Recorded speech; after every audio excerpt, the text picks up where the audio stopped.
We'd gone really far north on this day. We knew the wind was going to come in, but we were hoping that we could beat it or fish through it.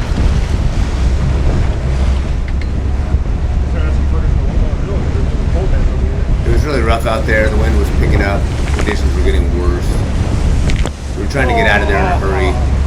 Originally, I was just trying to secure the battery pack. I saw that the camera fell out of the bracket. For some reason, I thought it would just